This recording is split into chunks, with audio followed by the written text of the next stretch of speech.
ছড়া দিয়ে ইলিশ মাছ রান্না হয়েছে, আমার শাশুড়ি মা রান্না করেছেন। খুবই সুস্বাদু হয়েছে। আমার শাশুড়ি মার হাতে রান্না যে একবার খাবে সে মনে রাখবে, এটা দুর্দান্ত। দেখুন কত সুন্দর কালার। যে কচুরলতি শুটকি দিয়ে রান্না হয়েছে,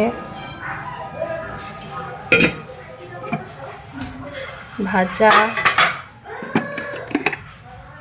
ভাত,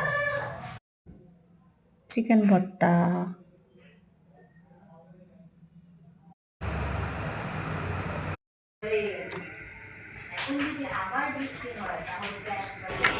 এখানে কাঁচা হলুদ পেস্ট করে নিয়েছি, পেঁয়াজ, কাঁচা লঙ্কা, রসুন দিয়ে পেস্ট করে কড়াইতে তেল দিয়ে শুটকি দিয়ে